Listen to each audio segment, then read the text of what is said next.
Vamos a compartir la pantalla para presentaros ya el punto donde vamos a estar. ¿Veis el PowerPoint? ¿Estáis viendo el PowerPoint? Sí, sí, sí. Vale. ¿Me estáis escuchando bien también, eh? Sí. Perfecto. Bueno. eh, Vamos a empezar generando una motivación adecuada. La motivación es la mezcla de una intención positiva, una aspiración positiva, y para enseñanzas generales el practicante es bueno que despierte, aunque sea artificialmente, el deseo de llegar a la iluminación para beneficio de todos los seres. Escuchamos las instrucciones para poder practicarlas, entender bien lo que se escucha para poder practicar individualmente hasta tener experiencias y después atravesar los senderos necesarios para llegar a la iluminación para beneficio de todos los seres. Esta es la motivación bodhicitta. Y con esta motivación, durante todas las sesiones la vamos recordando si es necesario. Y aquí estamos ya en la última parte de este curso, que se tenía que haber impartido presencialmente en marzo, creo, y finalmente se va a hacer online. Hemos tenido ya suficientes experiencias online, bastante satisfactorias, y vamos a terminar. Mi intención es terminar este profundo sutra. Me voy a dejar muchísimas cosas, pero esto lo dejaremos para más adelante, para otras ocasiones, pero voy a dar todo el comentario, como esta era mi intención en un principio, de la oración que recitamos, el Sutra del Corazón de la Sabiduría.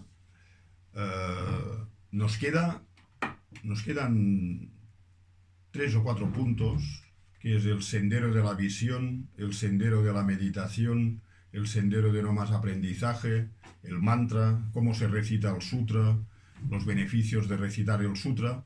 Entonces, lo que voy a hacer es seguir donde lo dejamos el año anterior y empezar donde quería empezar en el mes de marzo, que es explicando el sendero de la visión. En realidad, si os fijáis, en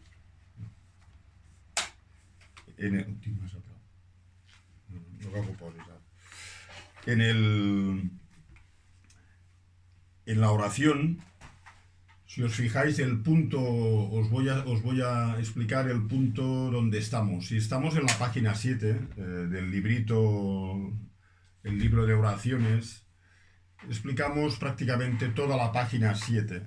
En primer lugar, se explican detalles del sutra, dónde se explicó, cuándo se explicó, características de esta transmisión tan especial. Una de las características, acordaros, es que el Buda no habla. Simplemente él está meditando en el vacío de la existencia intrínseca, de la naturaleza esencial de los fenómenos, y mientras está en este profundo estado de meditación, bendice a Shariputra para que formule preguntas a Avalokiteshvara. Entonces esto lo tenéis cuando recitáis el sutra. Pues es bueno saber un poco la historia de lo que está ocurriendo mientras se recita el sutra. Explicamos la parte final de la página 7, donde dice: Shariputra, cualquier hijo o hija del linaje que desee practicar la profunda perfección de la sabiduría debería observar las cosas de este modo. Debería observar correctamente que estos 5 agregados también están vacíos de existencia inherente. La forma es vacuidad, la vacuidad es forma, la forma no es otra que la vacuidad no es otra que la forma. Asimismo, la sensación, el discernimiento, los factores producidos y la conciencia son vacíos. Todo lo que hemos explicado hasta el día de hoy se ha llegado hasta aquí. Es decir, si os fijáis en el resto, quedan muchas palabras. Pero nosotros explicamos la parte más fundamental de este sutra. Todos los eruditos están de acuerdo en ello, todos los grandes transmisores del Sutra del Corazón. La parte más importante es: la forma es vacuidad, la vacuidad es forma, la forma no es otra que la vacuidad y la vacuidad no es otra que la forma. y esto lo explicamos en directo, presencialmente, en noviembre del año pasado. Entonces, esta parte fundamental de esta famosa son un grupo de 4. La forma es vacío, el vacío es forma. Entonces, esto forma parte de lo que se denomina el sendero de acumulación y preparación. Recordad, el Sutra del Corazón es una exposición de cómo un practicante va progresando en el sendero hasta llegar a la iluminación. Y los primeros senderos, el sendero de acumulación y preparación, es donde se requiere mucha explicación. Mucha explicación. Entonces, esto lo hicimos de manera extensa en noviembre del año pasado. Lo volveremos a repetir aquí, tendremos tiempo para volver a revisar. Por lo tanto, incluso aquellas personas que no hayan estado en el curso anterior de noviembre, yo intentaré revisarlo todo. Pero voy a empezar en el sendero de la visión. ¿Qué diferencia existe, así para revisar un poquito, qué diferencia existe en el sendero de acumulación, preparación y el de la visión? Acordaros, el sendero de acumulación y preparación, el practicante medita en el vacío a través de una imagen mental, de un concepto adecuado y justo que venga de razonamientos lógicos y correctos, y esto viene de escuchar las enseñanzas, de contemplarlas, de leerlas, de revisarlo con otros estudiantes. Entonces esto te ayuda a formar una imagen aproximada de lo que es el vacío, que cada vez se acerca más al sentido del vacío que se explica en las instrucciones. Entonces, este es el sendero más extenso, el sendero de acumulación y preparación. Aquí es donde estamos prácticamente todos los que escucháis esta enseñanza, en general estamos todos en este punto.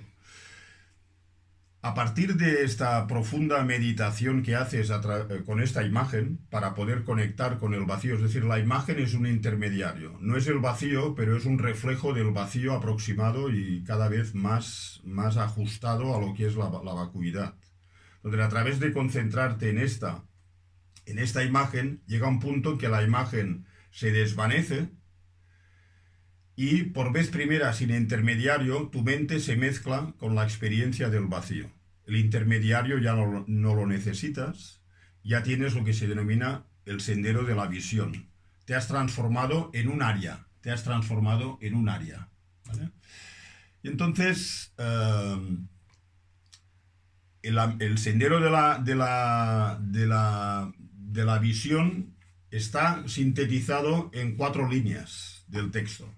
En la página 8, en la parte superior, dice Shariputra: así todos los fenómenos son vacíos, no tienen características, no son producidos, no cesan, no tienen máculas ni están libres de ellas, no tienen decrecimiento ni crecimiento. Lo que se explica en el sutra ahora es la experiencia de alguien que está teniendo una experiencia directa del vacío, o, aunque sea, pues nosotros cuando meditamos en el vacío, aunque sea a través de una imagen mental, tenemos experiencias que se pueden parecer un poquito a esta experiencia directa. Pero no nos hemos de confundir. El sendero de acumulación y preparación siempre es conceptual. Y en el sendero de la visión el concepto se va y uno está mezclado, dicen, como agua encima de agua, como verter agua en el océano, se mezcla por completo con la experiencia del vacío. ¿Vale? Entonces, esto es lo que se denomina el sendero de la visión. En el libro, que es lo que voy a seguir ahora, está en la página 59. En el libro aparece en la página 59 y una de las primeras cosas que dice es que esta meditación puede durar 1 hora, puede durar 25 minutos, puede durar 2 días, porque uno ya tiene concentración unipuntualizada, ha desarrollado samatha. Cuando sales de esta meditación, obtienes la capacidad, dice aquí en el PowerPoint, de considerar todas las apariencias como una ilusión y te has convertido en un área. Es decir, obtienes la capacidad de considerar todas las apariencias como una ilusión, es que por vez primera te das cuenta de que la realidad que te envuelve es engañosa en el sentido, no en el sentido de que no existe, sino en el sentido de que aparece de un modo cuando en realidad existe de otro. Entonces, la experiencia de esto la tienes una vez has visto el vacío directamente, porque cuando ves el vacío directamente, automáticamente entiendes que las cosas solo pueden existir de modo dependiente.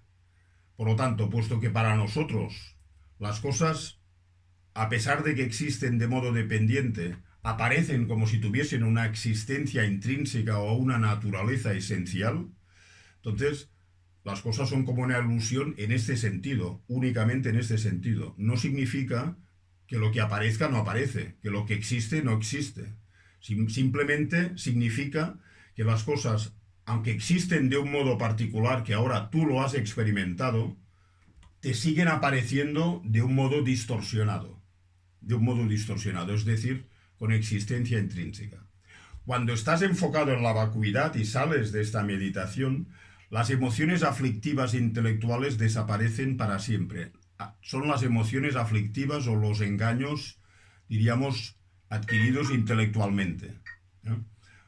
¿Qué significa esto? Por ejemplo, la visión que tienen las religiones teístas sobre la existencia del alma desaparece para siempre. No la tienes nunca más.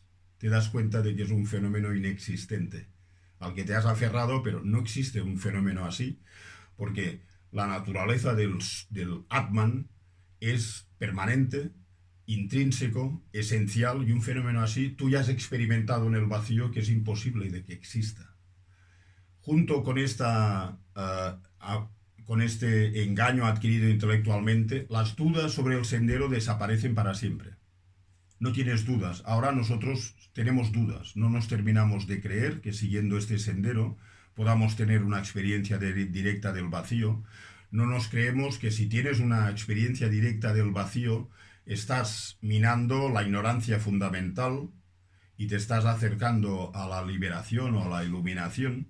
Por lo tanto, a partir de que tienes una visión directa del vacío, todas estas dudas, dicen dudas, estas visiones intelectuales que tenemos del yo, desaparecen para siempre, nunca más las volverás a tener, ya es irreversible, por esto es un ser Arya. Y después, formas de desarrollo interior falsas las dejas para siempre. No sigues ya más formas de desarrollo interior que son erróneas. Castigar el cuerpo, reprimir el cuerpo, masacrar o maltratar nuestra mente, etcétera. Todo esto lo abandonas ya para siempre. Sabes que no son sendero a ningún lugar, no te llevan a ningún lugar. Por lo tanto, el texto que ilustra el sendero de la visión, es decir, esta experiencia por vez primera sin intermediario conceptual, es decir, la experiencia directa de la vacuidad, es muy cortita. Shariputra: así todos los fenómenos son vacíos, no tienen características, no son producidos, no cesan, no tienen máculas ni están libres de ellas, no tienen decrecimiento ni crecimiento. ¿Vale? Entonces, Prasastrasena, que sale aquí, es la sabiduría en el sendero de la visión, ubica estas palabras en la sección, diríamos, de la experiencia del sendero de la visión. Entonces, la definición del sendero de la visión es importante, es la comprensión experiencial clara de la verdad. Tenpe Dromé es uno de los eruditos tibetanos, de los pocos eruditos tibetanos antiguos que dejaron escrito comentarios sobre el Sutra del Corazón. Hay muchos escritos, pero este es uno de muy famoso, especialmente dentro de los monasterios de la tradición Gelupa. La definición del sendero de la visión, es decir, el practicante tiene realización experiencial, es decir, realización significa una comprensión experiencial clara de la verdad. Clara se refiere a que es directa. Comprensión experiencial es que tienes la experiencia de la verdad. La realidad es vacía. Ahora estamos en el sendero de acumulación y preparación, tenemos dudas, no nos terminamos de creer que las cosas puedan ser vacías, no entendemos ni tan siquiera los matices del término vacío, vacuidad. ¿Qué significa vacío, vacuidad? Por lo tanto, el estudio del Sutra del Corazón nos ayuda muchísimo en en estas disquisiciones que te ayudan a acercarte a una experiencia directa del vacío. Entonces, esta definición se denomina así, dice este gran maestro Geshe tibetano, dice, es así porque el meditador percibe el vacío por vez primera de forma directa y no conceptual. Por lo tanto,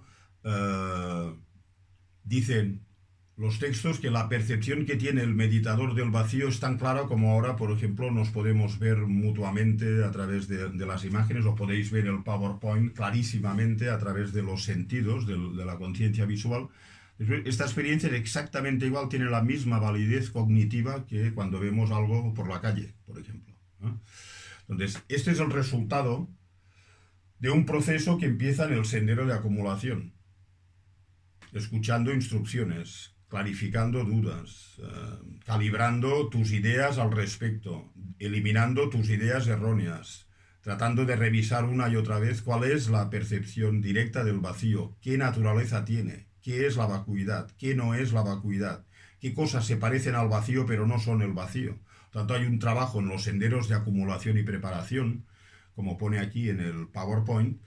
La comprensión del vacío es a través de una imagen mental del vacío, que esto es un logro profundo. Es un logro que transforma ya, transforma nuestra conciencia. Pero es incapaz de erradicar las aflicciones mentales como lo puede hacer cuando has visto directamente el vacío. Cuando has visto directamente el vacío ya tienes la capacidad de erradicar directamente las aflicciones mentales, y esto se explica, este proceso se explica después, ¿no? Pero empieza en este sendero de la visión.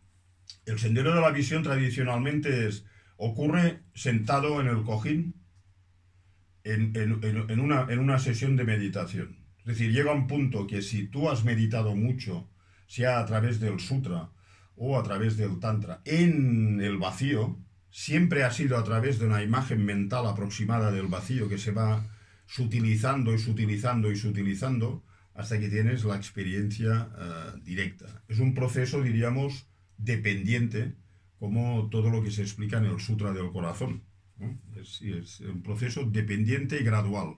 No es posible tener la experiencia directa del vacío sin antes haber pasado por los senderos de acumulación y preparación. Por lo tanto, también a la vez el Sutra del Corazón lo tenéis que entender como una guía del practicante, una guía para el practicante para saber cómo proceder. Porque si pasamos parte de nuestro adiestramiento espiritual pensando en algunas prácticas que pueden hacerte ir directamente a esta experiencia del vacío, podrías estar perdiendo mucho tiempo. Se tiene que empezar por el principio, ¿eh? Entonces, esta es un poco la idea de lo que explica Tempe Dröme, Geshe Tempe Dröme, ¿eh?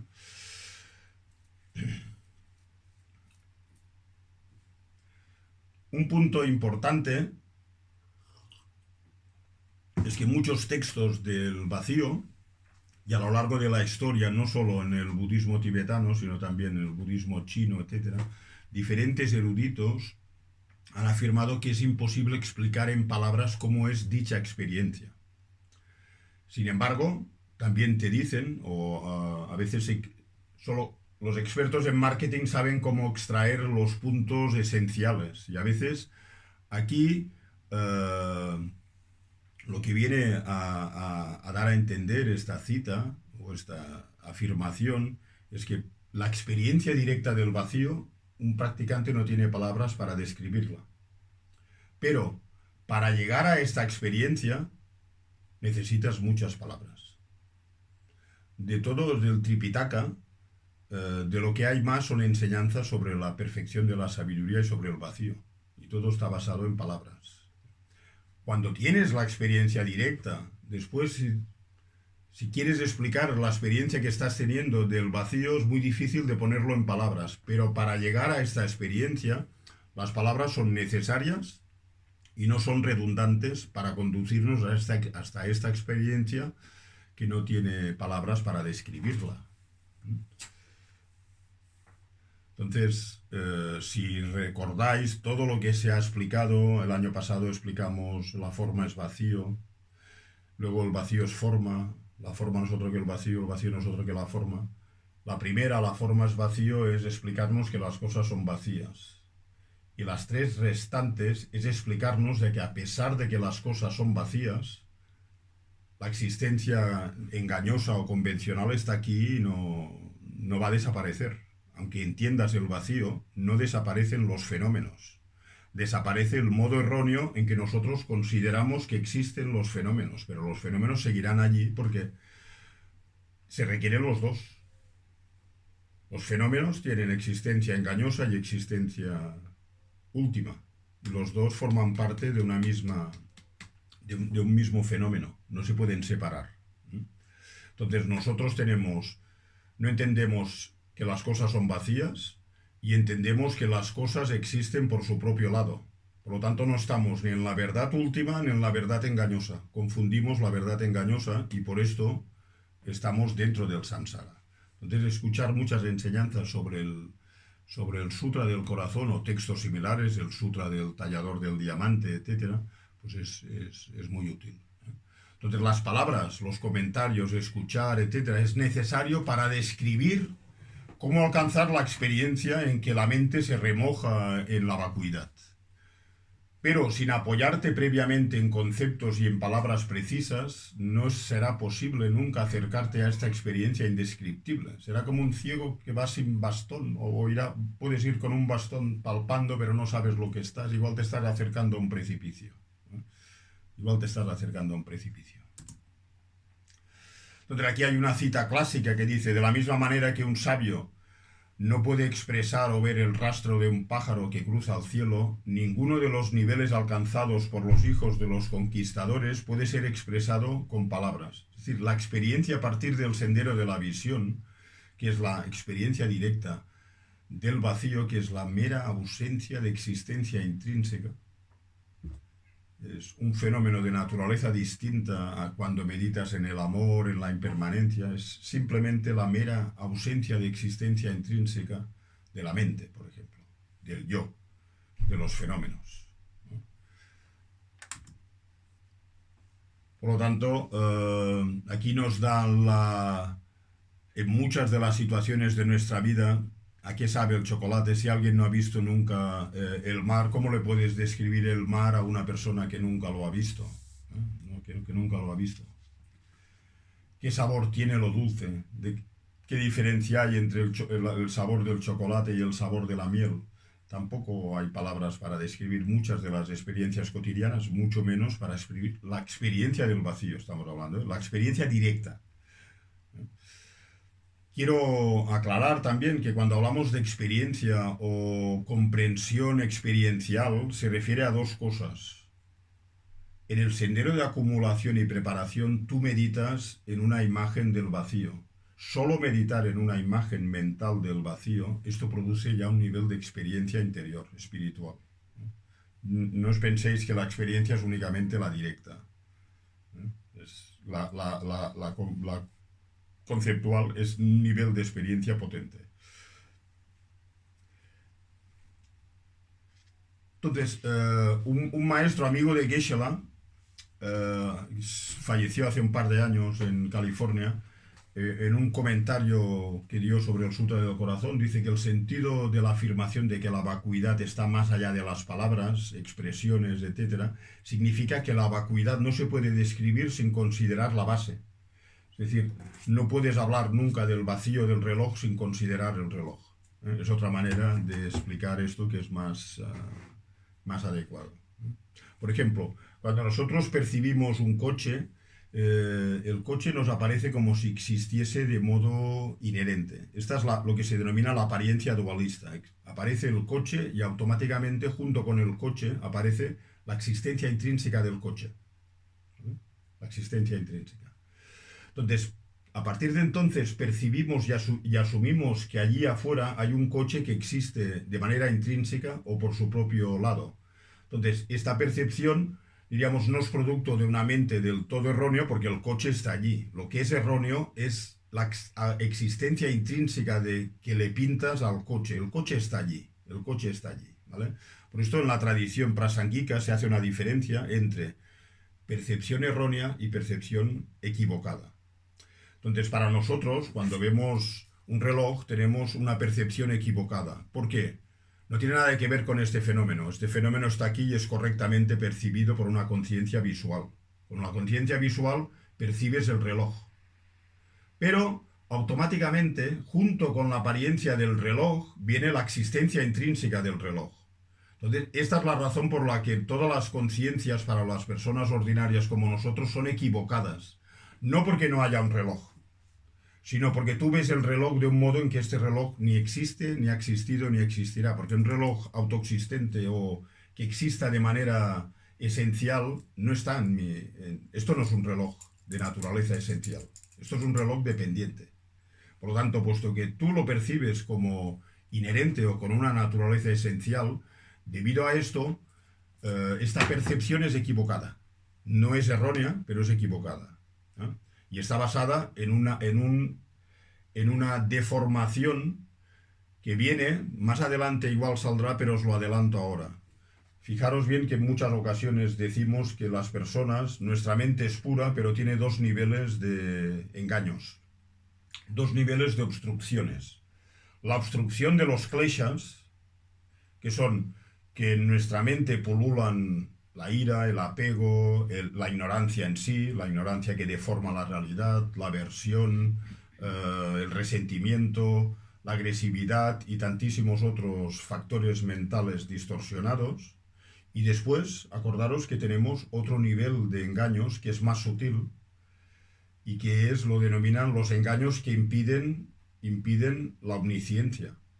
Y este nivel de obstáculos lo que hace es que nosotros ya desde el nacimiento percibamos las cosas con existencia intrínseca. ¿Eh? Las percibimos siempre con existencia intrínseca. Entonces este es el obstáculo que impide la omnisciencia, que impide conocer la naturaleza última de los fenómenos sin que te confunda. O sea, nosotros tenemos dos elementos. Por culpa de los kleshas, tenemos la concepción de que los fenómenos existen intrínsecamente. Y por culpa de los engaños cognitivos, que son las impresiones que dejan todos los kleshas, incluyendo la ignorancia sobre todo, no solo tenemos la apariencia, sino que los fenómenos ya nos aparecen de modo distorsionado. Tenemos estos dos, ¿no? El propósito de estudiar el Sutta del Corazón es eliminar los dos, no solo uno, los dos, ¿no?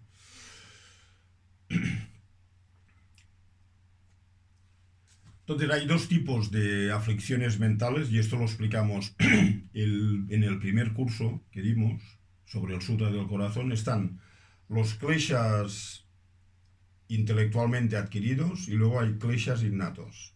Los kleshas intelectualmente adquiridos son los que tenemos sobre todo los humanos. Los animales no los tienen en su cuerpo animal. En su vida animal no tienen los engaños intelectualmente adquiridos. Es propio de los humanos por culpa de seguir puntos de vista erróneos de otras filosofías, etcétera, que postulan existencias de fenómenos que no existen. Llámale el Atman, llámale no solo los no budistas, sino los budistas, por ejemplo. Los no budistas piensan que el Atman es algo que no tiene nada que ver con el cuerpo y la mente. Esto es un fenómeno inexistente para los budistas. Los budistas, filosóficamente, menos la Prasangika Madhyamika, te dicen que algo en tu interior es lo que trasciende. Llámale yo, llámale la mente, llámale kunshi, llámale lo que quieras. Pero le otorgan un cierto tipo de existencia intrínseca.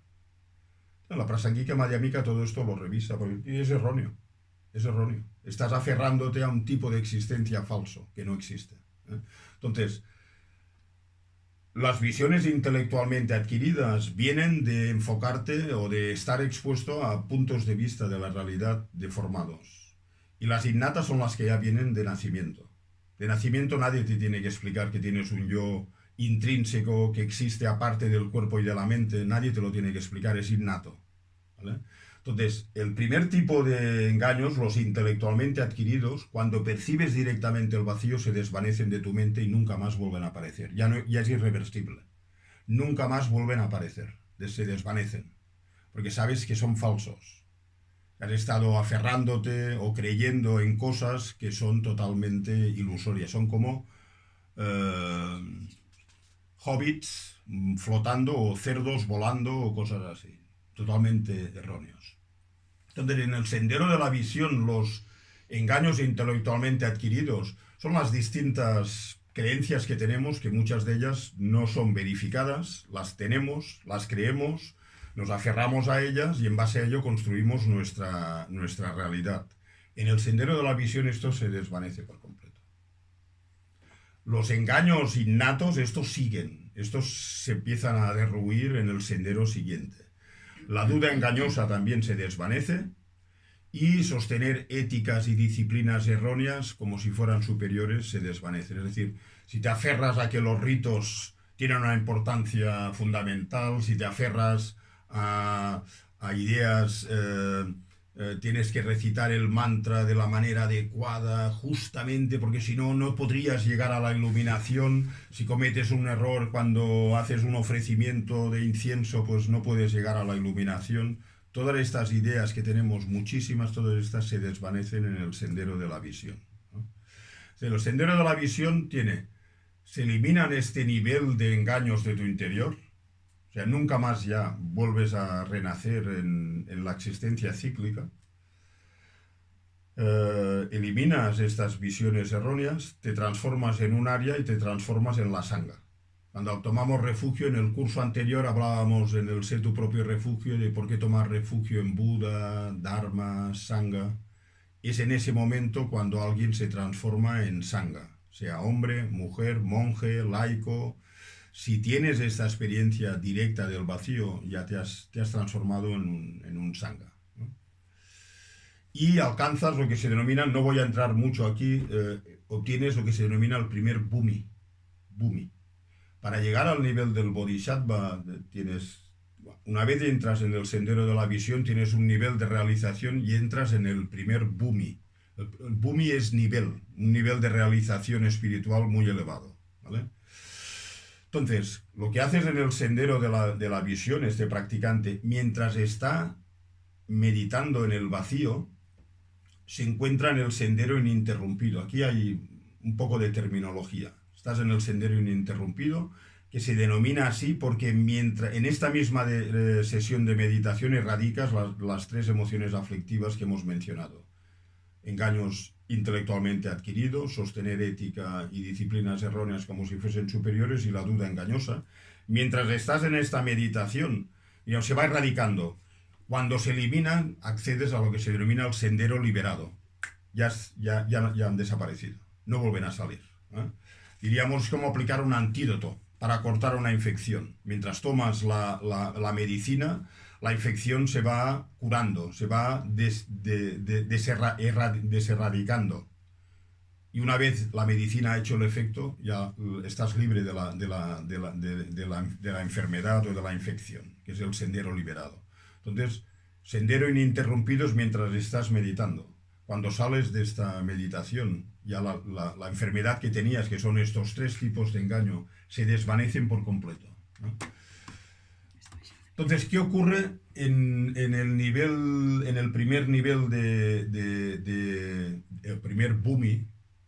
Es que la bodhicitta se incrementa. La bodhicitta se incrementa. Y podéis preguntaros por qué se incrementa la bodhicitta.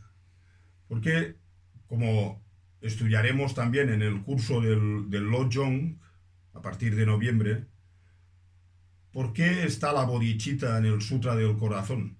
¿Por qué está la bodhicitta en el Sutra del Corazón?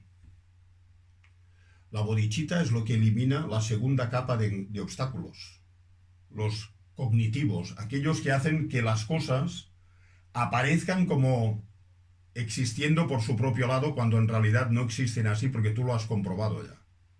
Por lo tanto, en cada nivel o bhumi, lo que hace el practicante, puesto que su experiencia del vacío es muy poderosa, su nivel de bodhicitta se incrementa de manera natural y espontánea. Se hace cada vez mayor hasta llegar al 10º nivel, que es ya el estado de Buda. ¿Por qué? Porque fijaros bien en la estructura del samsara, como fuente raíz está la ignorancia fundamental, que es esta ignorancia que cree que eres lo que no eres. cree que tienes existencia intrínseca cuando no la tienes. Crees que existes de manera natural, esencial, cuando no existes de ese modo. Y automáticamente, cuando tienes este tipo de ignorancia, se manifiesta el egoísmo que se aferra a que esto es así. El egoísmo lo que hace es estimar esta visión distorsionada. Por lo tanto, cuando eliminas o aflojas la visión distorsionada, el egoísmo se afloja y por lo tanto la bodhicitta de manera natural y espontánea fluye de tu corazón, ¿no? Fluye de tu corazón, ¿no? Por lo tanto, los bhumis tienen 10 nombres distintos, salen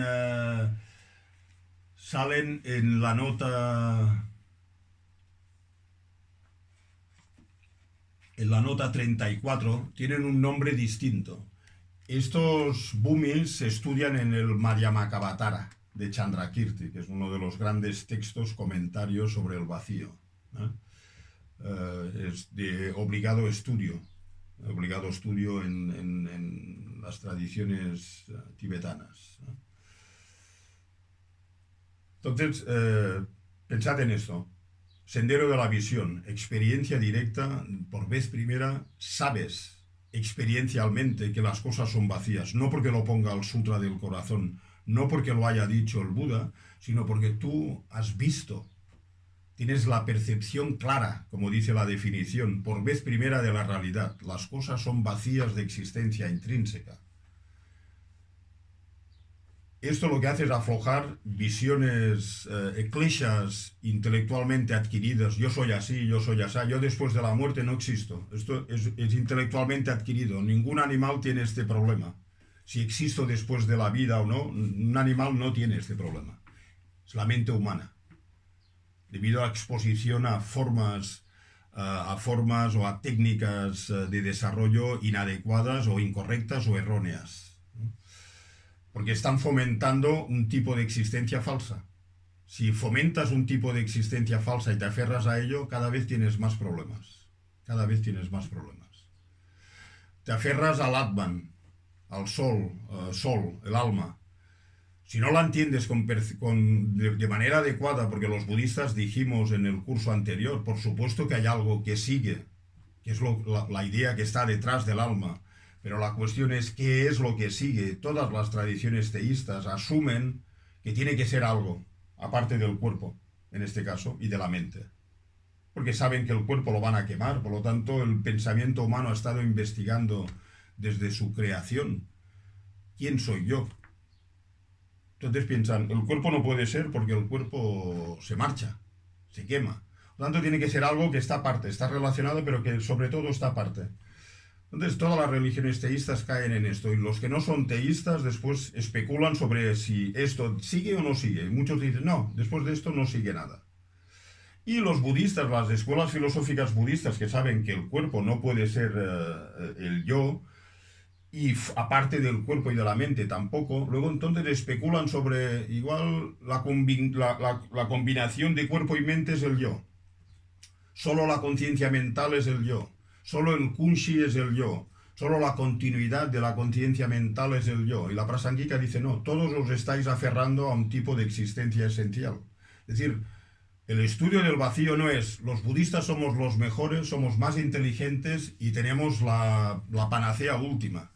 Prasangika Madhyamika analiza las visiones erróneas de las demás escuelas budistas denominadas esencialistas, que creen en la esencia final del fenómeno. Y la enseñanza del Buda es que no hay esencia final, con existencia intrínseca. Con existencia intrínseca. Entonces, ¿cómo practicar la perfección de la sabiduría en el sendero de la visión? Entonces aquí viene ya, diríamos, el sutra.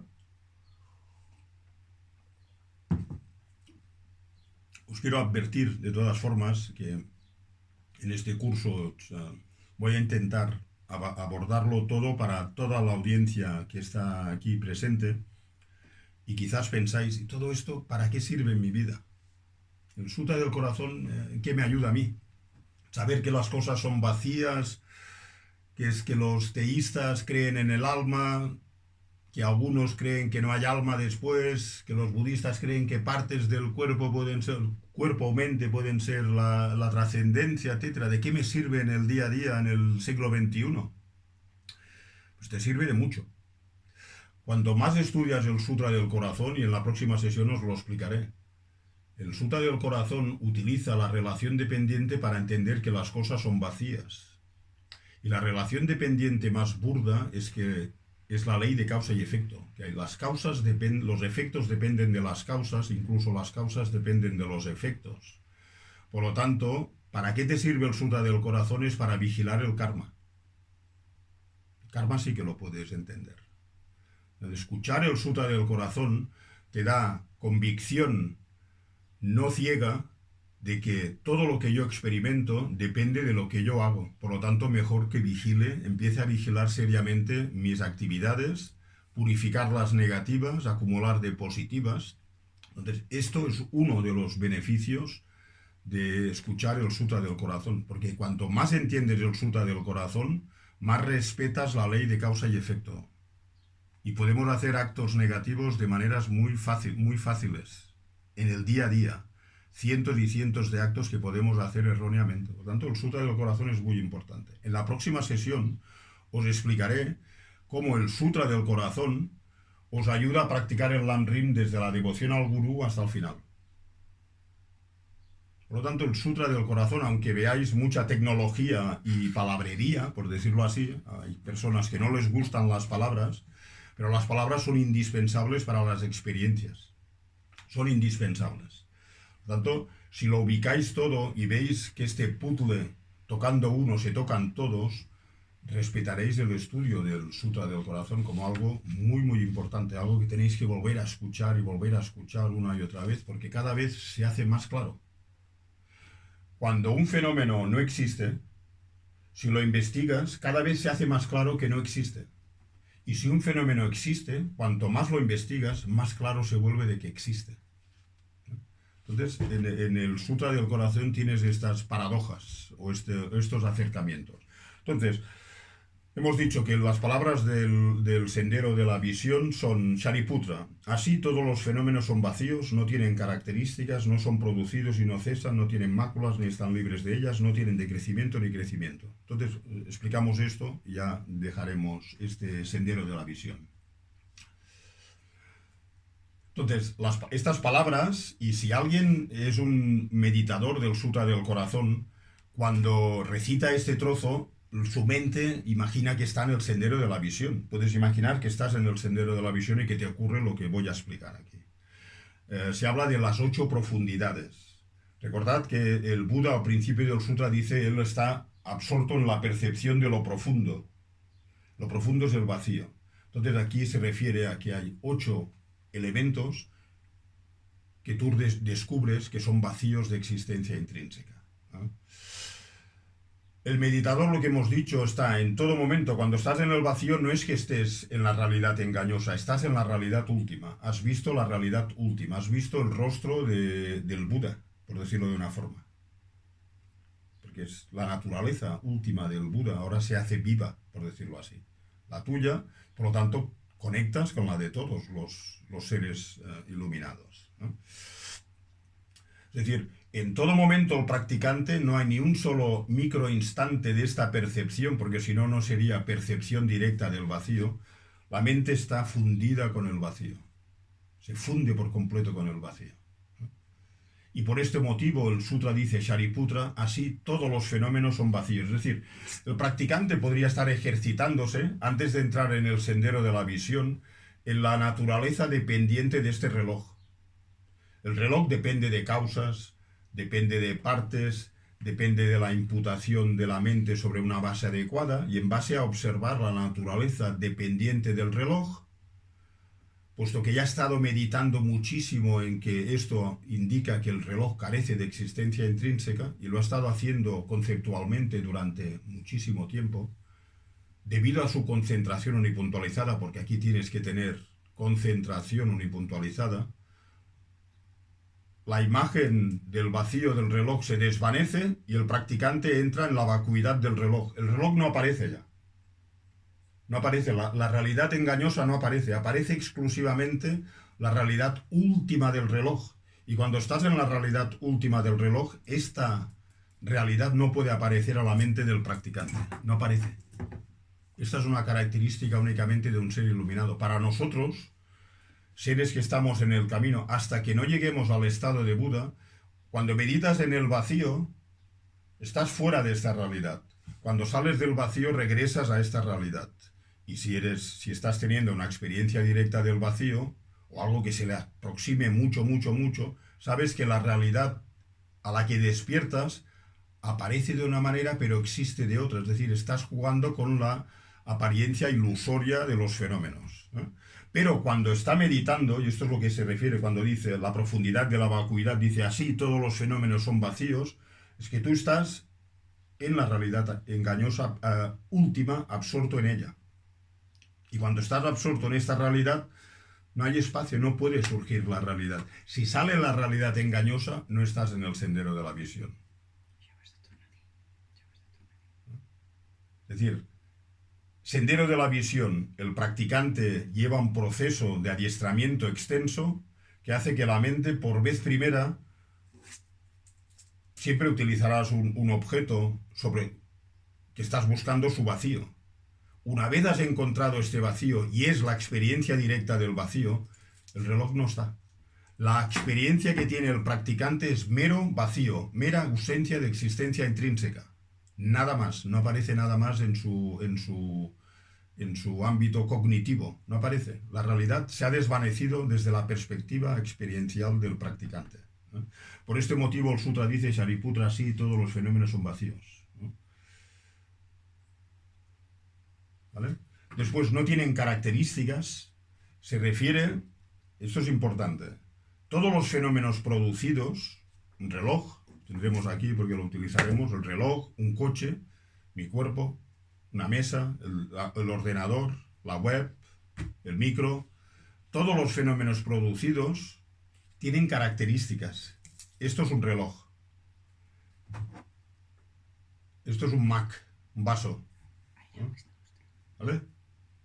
Lo veis, ¿eh? Todos los fenómenos tienen características. Aquí se refiere a que no tienen características intrínsecas. El Buda no dijo que esto no sea un reloj, o que esto no sea algo para beber. Nunca lo dijo esto.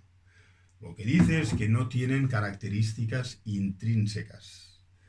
Por lo tanto, tanto los fenómenos producidos como los no producidos tienen sus propias características definitorias. Por ejemplo, la definición de un coche podría ser aquello que tiene un motor, ruedas y que te transporta de un sitio a otro. Todo lo que se ajusta a esta definición es un coche, o es un transportador, o el nombre que le queráis dar. Pero esto no significa que los fenómenos carezcan en absoluto de características, sino que cualquier característica que poseen carece de existencia inherente o intrínseca. Son dependientes. De modo dependiente, un reloj tiene la característica de establecer su función y funciona como reloj. Esto existe. Lo que no existe es un reloj que exista por su propio lado. Entonces el meditador, cuando está en el sendero de la visión, está experimentando precisamente esto. Está experimentando esto. Y nada más. Porque si no, no sería el sendero de la visión. El sendero de la visión es la experiencia directa de la verdad última de los fenómenos. Y cuando estás meditando en la verdad última de los fenómenos, no hay espacio para que aparezca la convención. Esto es después.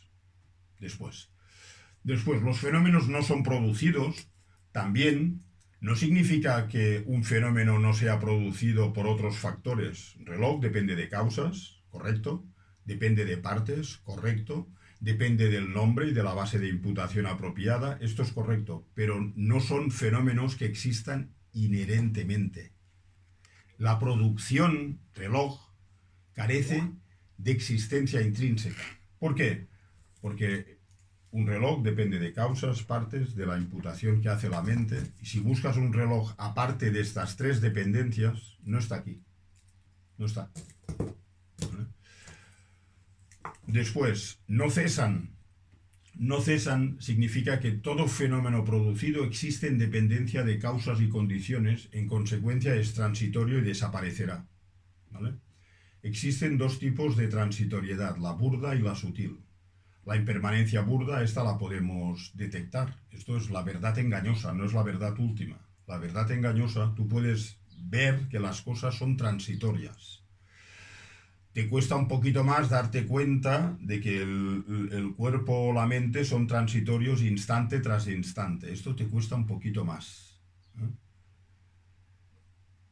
Pero a pesar de que la realidad es así, nosotros nos aferramos a que somos estáticos. Fijaros bien, esto es burdo comparado con el vacío. Entonces, esta noción equivocada nos acompaña hasta el momento de la muerte. No cesa, aquí significa que la muerte no ocurre de manera inherente.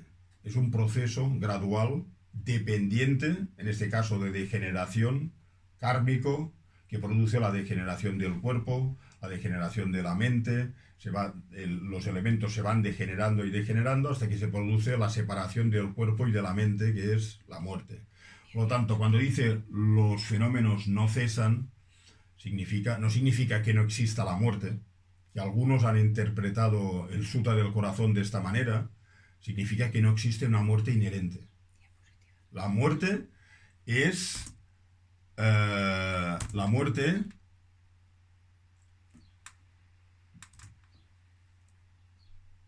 La muerte siempre es resultado de un proceso dependiente, ¿vale? Siempre es resultado de un proceso dependiente. Y aquí, avisadme si no muevo el PowerPoint, me he saltado algunas citas de aquí, ¿eh? La diferencia entre la mente equivocada y la mente errónea, según la escuela prasanguika mayamika, es que tenemos percepciones equivocadas que junto con el fenómeno, digamos, nos hacen confundir la realidad. Por ejemplo, aquí nosotros estamos diciendo, el cuerpo es transitorio, pero no tenemos esta percepción de nuestro cuerpo. Nosotros tenemos una percepción de un cuerpo sano, siempre será sano, etc. Y esto no es así, porque es transitorio el cuerpo. Entonces, de la misma manera que confundimos el vacío, confundimos también incluso la naturaleza engañosa, ¿eh? Aquí cuando hablamos de los dos tipos de aflicciones mentales en el PowerPoint que tenéis, recordadlo. Hay algunas que son adquiridas de modo intelectual, que solo se manifiestan en humanos, y otras que son innatas. Las innatas son más difíciles de erradicar, porque existen desde tiempos sin principio. Existen desde tiempos sin principio. Afectan incluso a los animales. Los animales no tienen especulación sobre quién soy yo, si el yo existe después, o si tengo alma o no tengo alma. No tienen esta. Pero tienen aferramiento a la existencia intrínseca de su yo. Lo tienen, ¿eh? Entonces, en el sendero de la visión, todos estos engaños se radican de manera directa.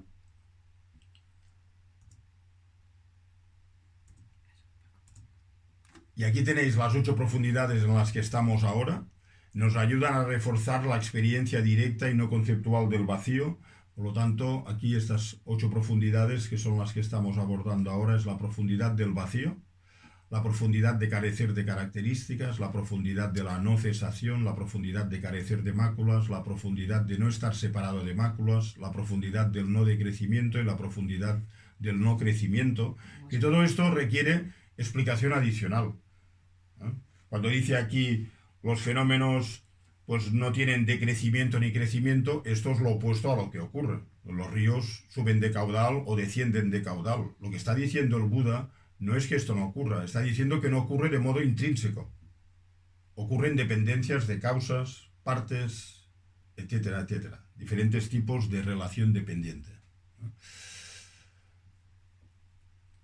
Fijaros bien, aquí regresamos ya a lo que estamos diciendo. Shariputra, así todos los fenómenos son vacíos, son las palabras del sutra. Significa que mientras alguien está en el sendero de la visión, que puede ser una meditación de 1 hora, 2 horas, lo que quiera el practicante, el meditador percibe en todo momento la profundidad del vacío. Porque cuando estás meditando en el vacío, no puedes simultáneamente estar en la verdad engañosa. Estás en otra realidad. La verdad engañosa y convencional están juntas, pero cuando para nosotros meditamos en la vacuidad, tú no estás en el objeto, cómo existe, de qué modo existe, estás en la ausencia de existencia intrínseca del objeto. No puedes estar en los dos. Estás ahí únicamente.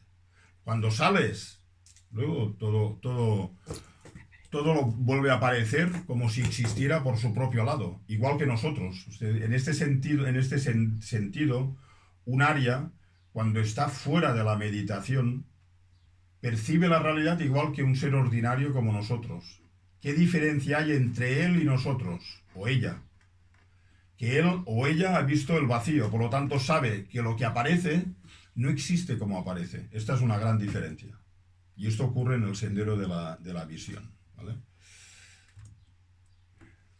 Shariputra, si todos los fenómenos son vacíos, no tienen características. Como hemos dicho, todos los fenómenos producidos o creados, que son nombres técnicos que se utilizan en los textos de filosofía budista, un coche, un reloj, y también los no producidos como el espacio no obstructor, todo tiene sus propias características definitorias. Un reloj podrías decir aquello que te marca las horas, ¿eh? La definición de coche podría ser aquello que tiene un motor, ruedas y nos transporte de un sitio a otro. El Buda no dice que los fenómenos no tengan que ser producidos. Necesariamente son producidos. El Buda lo que te dice es que si son producidos, significa que un reloj inherente como nosotros asumimos, nunca ha estado aquí. Esto es un fenómeno producido. Producido significa que no existe inherentemente, que no ha sido creado por sí mismo, ni por algo intrínsecamente diferente de ello, del objeto que ves, ni por los dos, ni sin causas. ¿Eh? Este es otro tipo de análisis que se hace para refutar la existencia intrínseca del reloj. Imagina que has meditado en el vacío, que estás en el sendero del Arya. Cuando quieres, te sientas a meditar y te mezclas con el vacío directamente, de modo que no aparece, mientras dura la meditación, no aparece en absoluto el fenómeno. Cuando sales, este fenómeno no desaparece. Sigue estando aquí. Pero este fenómeno tú lo ves tal y como existe. Ves que es una ilusión. Aparece de un modo, pero existe de otro. Aparece de un modo, pero existe de otro. Entonces, esta es cuando el Buda dice no tienen características, se refiere a que los fenómenos no tienen características intrínsecas, existentes por su propio lado, con una naturaleza esencial. Shariputra, así todos los fenómenos son vacíos, no son producidos. Es decir, una vez más, no significa que un fenómeno no sea producto de otros factores. Lo que significa es que esta producción carece de existencia inherente. Carece de existencia inherente. No hay un fenómeno que exista por su propio lado. No es posible. Entonces, Shariputra, sí, todos los fenómenos son vacíos, carecen de no tienen características, no son producidos, no cesan. No cesan. Todo fenómeno producido existe en dependencia de causas y condiciones. Si algo existe en dependencia de causas y condiciones, es transitorio y desaparecerá. Nada más. Todo lo que es producido, nuestro cuerpo, nuestra mente, etc., es transitorio y desaparecerá. La mente no es que desaparezca, en este sentido. Desaparecerá quiere decir desaparecerá de esta vida y se va a otra. Transitoriedad burda y sutil. La transitoriedad burda es el cambio que se produce con el tiempo, con el paso del tiempo. Se va produciendo cambios graduales, sutiles, que terminan en falta de poder físico, enfermedad, vejez y al final en la muerte. Entonces, no cesan no significa que tú llegues a la muerte de un modo intrínseco, que exista la muerte intrínseca. Significa que la muerte es el resultado de un desencadenamiento de causas, condiciones, partes que desembocan en la muerte. Por lo tanto, la muerte carece de existencia intrínseca también en este sentido.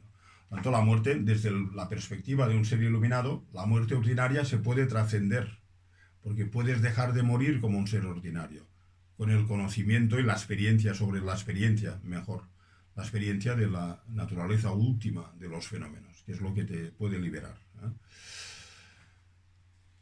Entonces, no cesa, aquí significa que cuando algo termina, es también resultado de un de un desencadenamiento de causas y condiciones que producen a la cesación de algún fenómeno que te gustaba, deja de gustarte, un fenómeno que te gustaba lo pierdes, y esto no ocurre de manera intrínseca, es la concatenación de causas y condiciones, causas principales, secundarias, kármicas, que producen cambios en la manera en que tú observas las cosas, por lo tanto pueden cesar, pueden cesar. Después, no tienen máculas. O sea, no significa que los fenómenos estén libres de impurezas. La naturaleza engañosa de la mente, ¿cuál es? Es la claridad y la cognición. Engañosa, a ver, la claridad y la cognición forman parte de la naturaleza convencional o engañosa de la mente. ¿Por qué? Porque esta claridad y cognición nosotros asumimos que tiene una existencia intrínseca. ¿Vale? Esto es un elemento. Los textos de Mahamudra surgen del Sutra del Corazón. Dzogchen surgen del Sutra del Corazón. Luz clara en la tradición de Lupa surgen del Sutra del Corazón. Entonces, no tienen mácula, significa que nuestra mente tiene un nivel de realidad que es la realidad engañosa, que es que la naturaleza de nuestra conciencia es claridad y cognición. Y los kleshas no forman parte intrínseca de esta naturaleza de nuestra conciencia.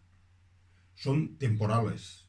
En base a causas y condiciones, ennegrecen la capacidad o velan la capacidad para tú poder ver la naturaleza clara y cognitiva de la mente, la claridad y la cognición, o a veces claridad, luminosidad y cognición. Entonces, la primera parte de las meditaciones profundas del Mahamudra son dejar la mente en su estado natural y observar esta claridad y cognición. Esto lo solemos hacer, algunos de vosotros vais a venir al retiro de Gerona. Este año voy a introducir cosas que no he introducido previamente para observar la naturaleza clara y cognitiva de la mente, ¿vale? Entonces, dejar la mente en su estado natural es un preliminar para poder después fundirte en la claridad y cognición de la propia conciencia, ¿vale? Entonces, lo que significa esto es que la mente no es parte intrínseca de las impurezas, de nuestros kleshas, de nuestras emociones aflictivas, de lo que nos entristece, etc. Hay una parte de la mente que es pura, ¿no? Por lo tanto, lo que significa es que estas impurezas pueden ser eliminadas.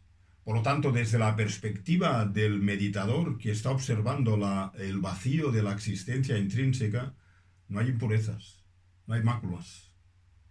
Porque estás en el purificador último, que te libera de estas impurezas que esconden la naturaleza verdadera de la mente, que es claridad y cognición a nivel engañoso, y a nivel último, que esta claridad y cognición carece por completo de existencia intrínseca, ¿eh? Por lo tanto, estas meditaciones son muy importantes aquí. Entonces, mácula nos da a entender que estas impurezas, llámale aflicciones mentales, la ignorancia fundamental, etc., y los obstáculos que impiden alcanzar tanto la liberación como la iluminación, nos indica que carecen de existencia inherente. Y si carecen de existencia inherente, obtener estos estados no es una quimera. No es una quimera. Por lo tanto, el estudio del Sutra del Corazón, a pesar de la filosofía en la que viene envuelta, la filosofía yo lo hablo como un elemento positivo. En nuestra cultura la filosofía hoy en día es algo que no funciona, ¿ya? Que no sirve casi para nada, ¿eh? Es mera especulación. Aquí no es este el tema, ¿eh? Te va indicando, te va ayudando a erradicar visiones erróneas propias al respecto, ¿no? Entonces, ni están libres de ellas, en lo que viene después, no tienen máculas, ya lo hemos explicado, ni están libres de ellas. Es decir, es posible separarse de las emociones aflictivas porque una vez se alcanza la iluminación está caracterizada por la eliminación total de los kleshas emocionales y cognitivos, ¿vale? Todos. Pero este logro no existe inherentemente, sino que depende de la práctica individual. O sea, es decir, esto elimina, si lo entiendes bien, tienes que trabajar para llegar a la iluminación. No hay una iluminación autoexistente que alguien te vaya a dar en algún momento de tu vida. Por haber sido bueno, por haber puesto los boles en perfecto orden, o no, no es esto. Los ritos, rituales, etcétera, esto se elimina en el sendero de la visión. Sabes que no es lo fundamental. Lo fundamental es erradicar la ignorancia fundamental, la ignorancia innata que tenemos. Esto es lo más importante. ¿Eh? No tienen decrecimiento ni crecimiento. Por supuesto, como ley de la naturaleza, los fenómenos pueden incrementar o decrecer. Esto el Buda no lo niega. Lo que niega es que estos procesos ocurran de manera inherente. ¿Eh? Y lo dice, por su propia naturaleza, los fenómenos decrecen. Si se aplican los antídotos adecuados, las emociones aflictivas pueden aumentar o pueden decrecer, hasta desaparecer por completo, porque tienen unas causas previas. ¿Vale? Por lo tanto, dices, oye, yo estoy lleno de kleshas. Kleshas inherentes no existen. Por lo tanto, aunque estés lleno de kleshas, esta enseñanza lo que te dice es que pueden desvanecer. Ahora, tienes que hacer algo. Y el remedio es la práctica del vacío aquí, del vacío. Si no entiendes el vacío, pues las prácticas que te llevan a comprender el vacío. Esto se reduce en la práctica del Lamrim. Entonces, aunque los fenómenos externos, una casa, un coche, etcétera, y los internos, las aflicciones, decrecen y se extinguen, tampoco lo hacen de un modo inherente. Ni crecimiento no significa que los fenómenos no crezcan, sino que dicho crecimiento carece, como el resto de fenómenos, de existencia intrínseca. No puede crecer un río sin que llueva mucho, o que haya algún atasco en algún sitio.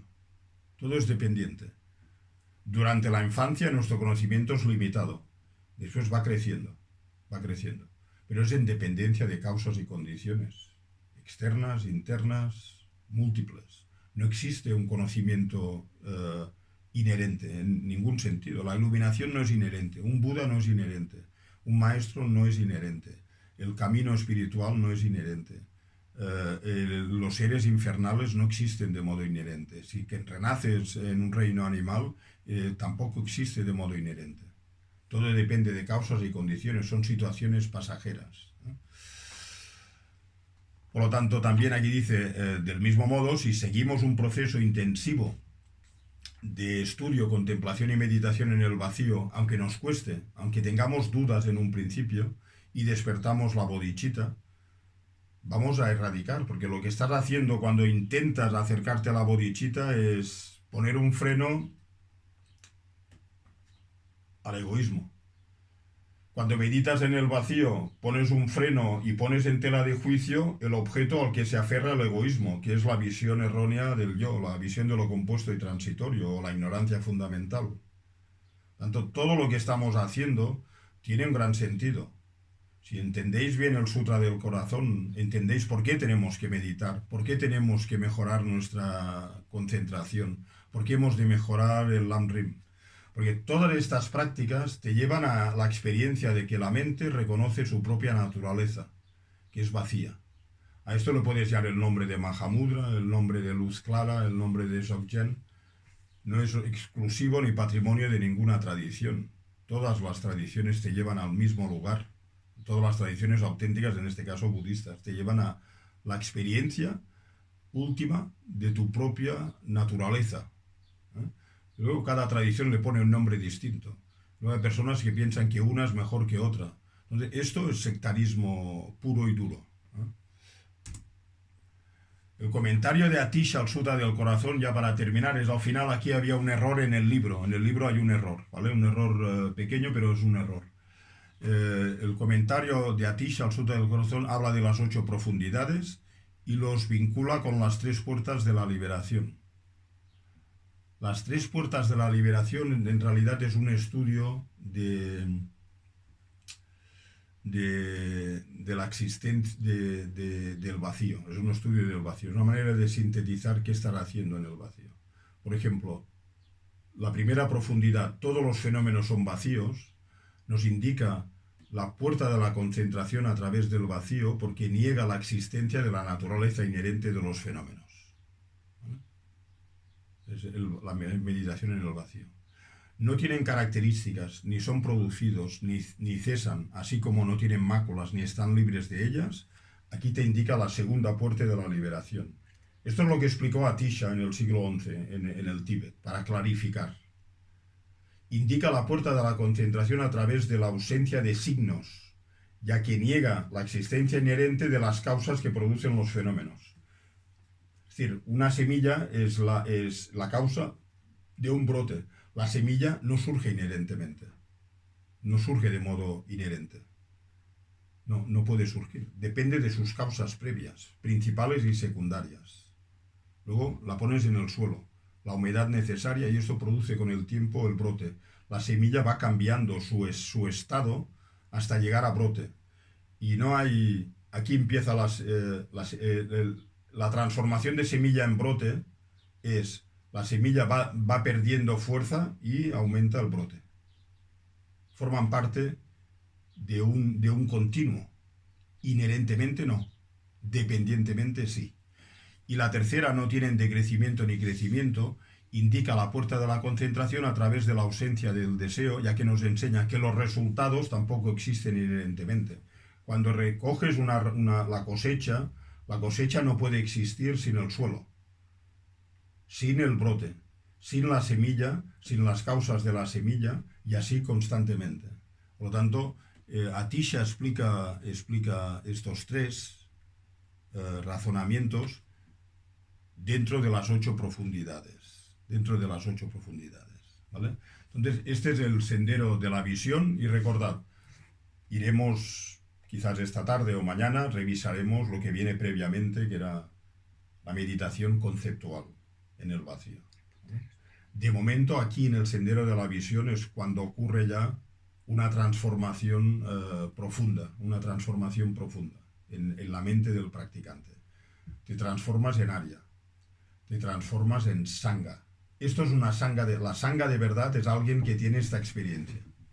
Esta es la Sangha de verdad.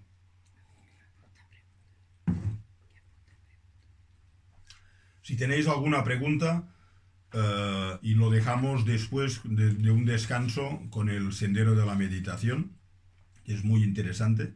Entonces, si tenéis alguna pregunta... Si tienes alguna pregunta, puedes activar también la cámara y el micro.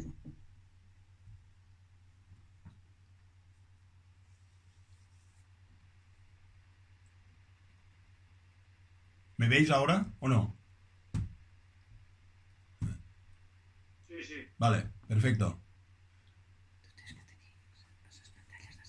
Sí, sí que es verdad.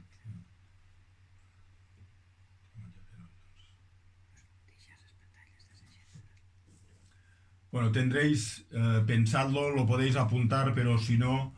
Sabrina ha hecho una pregunta en el chat.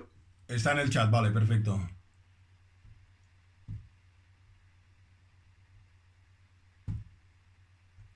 Sabrina, si quieres puedes activar la cámara.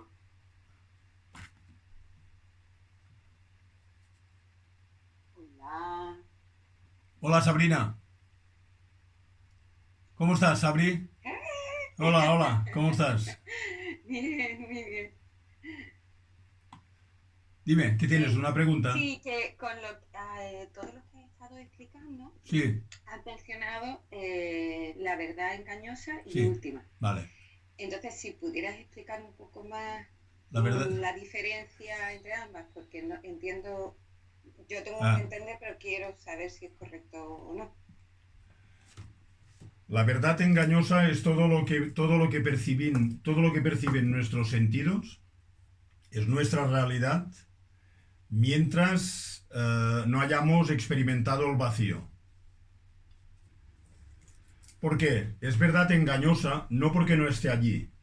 Tu casa es una verdad engañosa si tú no has realizado el vacío. Tu casa, tu ciudad, tu trabajo es la verdad engañosa, pero es engañosa únicamente no en el sentido de que lo que aparece no aparece, o en el sentido de que no tiene valor o no tiene sentido.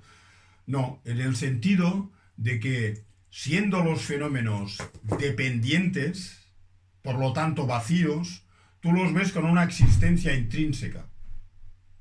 Como si tuvieran una existencia aparte de tu mente, de tu experiencia, de causas, de condiciones, etc. Es engañosa únicamente en este sentido, pero es totalmente adecuada en el sentido, por ejemplo, este reloj es una verdad engañosa si yo lo veo como inherente, como existiendo sin depender de causas, partes y de la imputación que yo le doy. Entonces este reloj para mí es una verdad engañosa.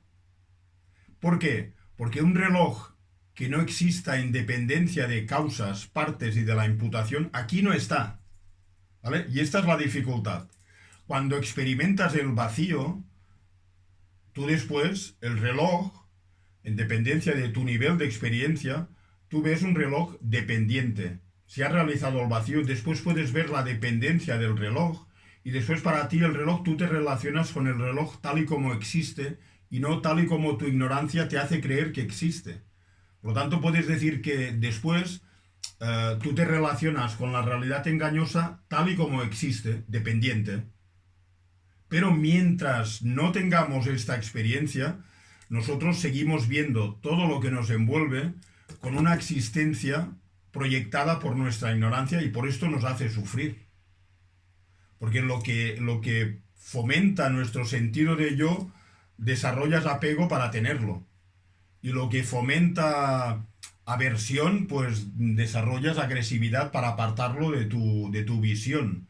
Y lo que está detrás de toda esta proliferación de kleshas es esta concepción y percepción errónea de que los fenómenos existen inherentemente, intrínsecamente, ¿sabes? Cuando tú experimentas el vacío, es importante, el reloj no desaparece. No desaparece el reloj.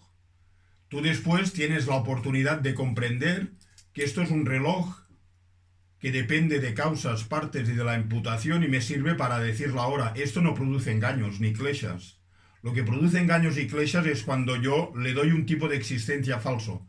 Este es el mejor reloj del mundo. Porque es mío. Esto no está aquí. Está aquí. ¿Vale? Puesto que tú te relacionas con la realidad tal y como no existe la realidad, por esto la denominamos realidad engañosa. Pero no significa que el reloj no esté aquí. No lo confundáis porque después la experiencia del vacío no la tendréis, porque la experiencia última del vacío es ver la compatibilidad de que a pesar de que esto es vacío de existencia intrínseca, esto tiene la función de decir la hora y punto. Y no hay contradicción. Pero aquí no hay un reloj inherente que dé la hoja, que dé la hora, ¿sabes? Entonces, esta es la dificultad. Entiendes el vacío y empiezas... La dificultad en el Sutra del Corazón no es la forma es vacío. Esto es ver el vacío de la forma, del reloj en este caso. La dificultad está en establecer que a pesar de que el reloj es vacío, la forma es vacuidad, es decir, este reloj es vacío, pero el vacío es forma significa que a pesar de ser vacío, aquí hay un reloj. Y que este reloj no está separado del vacío. Y el vacío no está separado del reloj. Pero cuando estás relacionándote con el reloj, te relacionas con el reloj tal y como este existe. O sea, hay tres de las frases fundamentales del Sutra del Corazón. La forma es vacío, esto es el vacío. Pero las otras tres es para ayudarte a establecer la realidad engañosa. Cómo existe de verdad la realidad engañosa, que es lo que nos envuelve. ¿Vale? Y nosotros... Es como si tuviésemos una brocha que va pintando la realidad de existencia intrínseca. Y por esto chocamos con la realidad. Porque la realidad no existe según tu brocha te indica, sino que la realidad existe según la realidad en sí del fenómeno, entre comillas, engañoso, que es que la realidad existe en dependencia de causas y condiciones, dependencias burdas y sutiles. ¿Vale? Entonces la dificultad en el Sutra del Corazón y en la expresión del vacío, tal y como lo presenta Lama Tsongkhapa, que es irrefutable, por decirlo así, es la compatibilidad de que a pesar de que el reloj sea vacío, el reloj funciona perfectamente a pesar de ser vacío. Las demás escuelas filosóficas budistas tienen dificultades en establecer que a pesar de que el reloj sea vacío, si no hay una existencia inherente, ¿cómo podría dar la hora? ¿Cómo podría ser un reloj si no tiene existencia intrínseca? Solo la Prasangika Madhyamika te dice, no, el reloj es vacío por completo, pero dependientemente no hay contradicción. Puede dar la hora, un coche puede correr, un coche puede estrellarse si hay las condiciones necesarias, las cosechas dan resultados y se producen las causas adecuadas. Esta es la relación dependiente. Lo que ocurre es que nosotros pintamos constantemente de existencia intrínseca aquello que carece de existencia intrínseca. Por lo tanto, mientras vayamos con la brocha, todo lo que nos envuelve es realidad engañosa para nosotros. ¿Vale? Vale. ¿Eh? Vale, entonces ¿Vale? es como decir una moneda con dos caras complementarias. Exacto, exacto. ¿Sí? El vacío es la ausencia de existencia intrínseca y la verdad tal y como existe es que existe todo en dependencia. Y los dos pueden armonizarse. No hay problema. No hay problema. Pero no es fácil. La realidad engañosa a nosotros nos aparece siempre como existiendo por su propio lado. Siempre aparece de este modo. Por esto lo denominan realidad engañosa. Por esto. Ahora, lo que no tenéis que malinterpretar, porque esto es uno de los errores, se ha hecho tradicionalmente en el Tíbet, las tradiciones budistas se han tenido problemas entre ellas, por problemas doctrinales, por decirlo así, está en el vacío. Entonces, cuando decimos verdad engañosa, no estamos diciendo que el reloj no existe desde la perspectiva de alguien que ha experimentado el vacío. No estamos, el Buda nunca dice esto, el Sutra del Corazón no dice esto. El reloj está aquí, no hay ningún problema. El problema está cuando tú le pintas la brocha, le pones la capa de existencia intrínseca. Entonces, es engañosa porque este reloj nunca ha tenido existencia natural, intrínseca, esencial por su propio lado. Este es el problema. No que aquí no haya un reloj. Lo que hay que sacar es lo otro. Aquí luego queda el reloj. ¿Cómo existe el reloj? Independencia. ¿Vale? Muchas gracias. Entonces, seguimos con esto.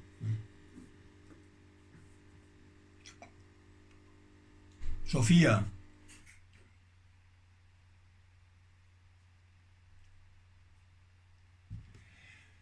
A ver, la relación dependiente, Sofía, buena pregunta. La relación dependiente generalmente en la presentación de la visión Prasangika Madhyamika, la relación dependiente va de burdo a sutil. O sea, el reloj depende de las causas, y las causas se refieren a las causas principales y secundarias.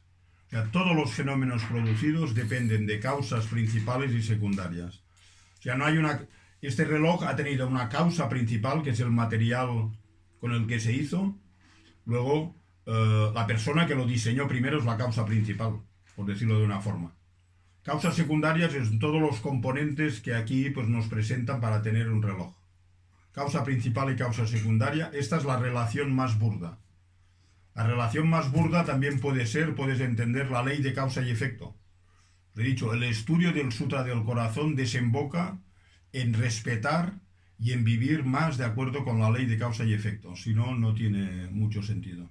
Algunos también piensan que el vacío, luego la ley de causa y efecto la puedes saltar, te la puedes saltar. Esto es una visión errónea, visión totalmente errónea. Entonces, luego está una relación dependiente más sutil.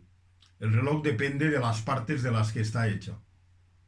No encontrarás un reloj aparte de las partes de las que está hecho. Aquí no está este reloj. Tú lo puedes ver de esta manera. Pero aquí no ha habido nunca un reloj que exista aparte de las partes de las que está compuesto el reloj. Y esto lo puedes aplicar al yo o a cualquier otro fenómeno. Y después la relación más sutil, esta se entiende después de experimentar el vacío, es que un reloj, aparte de la base de imputación y del nombre que le das, aquí no está. para que aparezca este reloj dependes de una base de imputación adecuada para cumplir la función de la que se supone que tiene que cumplir el fenómeno en cuestión y un nombre. Es decir, al final es la mente. Depende de cómo la mente funcione. ¿Vale? Estos son los tres tipos de relación dependiente. Volveremos a la relación dependiente después, en el día de hoy o de mañana. Volveremos a la relación dependiente. Estos tres, diríamos, lo que hacen estos tres tipos de relación dependiente es explicar cómo existe la verdad engañosa de verdad. No es inherente, existe en dependencia de estas tres, porque un fenómeno inherente no puede depender de nada. Si entendéis esto, os acercáis bastante a la comprensión de la realidad engañosa. Si entiendes que este reloj depende de los tres tipos de relación dependiente, el otro lado de la moneda, como dice Sabrina, es que entiendes que es carente de existencia intrínseca, porque existencia intrínseca lo que significa es que un fenómeno puede subsistir por sí mismo sin depender de dependencia alguna. Muriel, la última, a ver. Antes de la de Sofía hay una pregunta de Rafa. No entiendo por qué si se percibe la verdad última de un fenómeno, como por ejemplo un anillo, el anillo tiene una función. No hay ni un fenómeno producido, Muriel, que no tenga una función. Un anillo es porque te gusta, para gustar a los demás, para fomentar tu clase social, o como signo de amor, como signo de muchas cosas, de ostentación o lo que sea. Todo fenómeno necesariamente tiene que tener una función, de adorno, de lo que sea.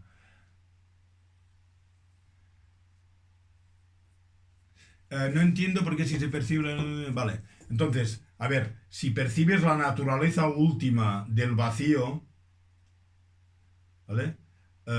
Después, apego o aversión hacia otros fenómenos tampoco los vas a generar. Si percibes el vacío del reloj, sabes que el resto de fenómenos son vacíos también. Aquí estamos hablando, a ver, la experiencia directa del vacío, cuando estamos hablando del sendero de la visión, están bien estas preguntas porque ayudan a afilar el conocimiento. Si tú realizas directamente el vacío,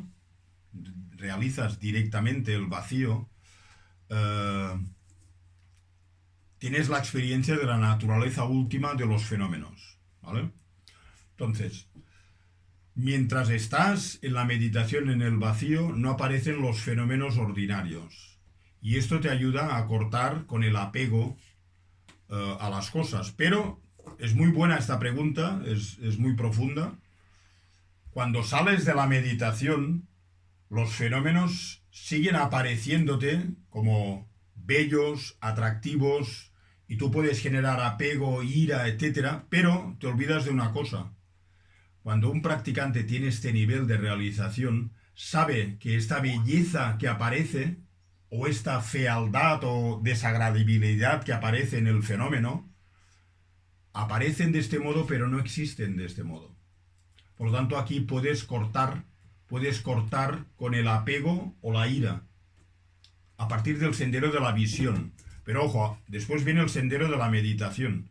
El sendero de la meditación va minando la manifestación de kleshas. En el sendero de la visión hemos dicho que se eliminan kleshas intelectualmente adquiridos. Puede haber apego, pero tú únicamente con la reflexión de que los fenómenos aparecen de este modo, bellos, pero no existen de este modo, esto puede cortar el apego o la ira. No lo has erradicado. Esto viene en el sendero de la meditación. Vale. Rafa, a ver, la pregunta... Rafa, ¿cómo estás? Rafa, ¿me oyes? Bueno. A ver, ¿quién es que me hace la pregunta? Pregunta de Rafa. ¿Qué difiere la mente de un Arya de la de un Buda? Bueno, a ver, un área, esto sale en la próxima, en esta tarde sale la diferencia un poquito. Un área ya no es un ser ordinario, por decirlo así, ¿vale? ¿Qué marca la diferencia entre un ser ordinario y un área? Un ser ordinario, diríamos, tiene el aferramiento, fíjate bien, aparecen las cosas como autoexistentes, tú te aferras a la autoexistencia, esto es lo que nos ocurre a nosotros. Analizadlo si no y veréis la importancia de recibir enseñanzas del Sutra del Corazón. Las cosas nos aparecen con existencia intrínseca y nosotros no dudamos, creemos que existen de ese modo en que aparecen, porque que aparezcan de este modo es un engaño muy sutil, es neutro, es un engaño neutro, las cosas aparecen como existiendo por su propio lado. Por lo tanto, después generas ira, apego y todo el entramado de factores mentales negativos. Entonces, esto es una persona ordinaria como nosotros. Un área ha visto el vacío en meditación. Cuando sale, las cosas aparecen como autoexistentes o intrínsecas. Las cosas aparecen como intrínsecas, igual que nosotros. Tienes la apariencia de que todo aparece de modo intrínseco, exactamente igual que tú y yo. Pero no se lo cree. Esta es la diferencia entre un área y un ser ordinario. No se lo cree. Sabe que aparecen como algo bello por su propio lado, feo por su propio lado, bueno por su propio lado, negativo por su propio lado, pero él sabe que son apariencias erróneas en el sentido de que carecen de existencia intrínseca. Entonces esto le pone en una situación mucho mejor que nosotros. No se creen los engaños. No se creen los engaños. No se creen los engaños. ¿Vale? No cree. Esta es la diferencia entre un área y un ser ordinario. La diferencia entre un área y un Buda, es que un Buda ni aparece el engaño, no aparece la existencia intrínseca de los fenómenos, percibe el vacío, percibe cómo existen los fenómenos en realidad, que es dependientes, por lo tanto no aparece la brocha de la existencia intrínseca, y simultáneamente sabe cómo los seres ordinarios nos confundimos en base a pintar la existencia intrínseca todo lo que percibimos. ¿Vale? ¿Está bien? Sí. Cuando dices hay que meditar, familiarizarse con la meditación en el vacío conceptualmente, coges el yo o cualquier otro objeto o fenómeno y te centras en su vacío. Sí. ¿Es eso? Sí. Siempre con un objeto. Siempre. No hay vacío sin un objeto no hay vacío. Claro, vale. ¿Vale? Escuchad, ahora descansamos hasta y cuarto, ¿vale? Hasta las 12:15. ¿Está bien? Sí, perfecto. Vale. Nos vemos ahora, entonces. Gracias, maestro. Vale.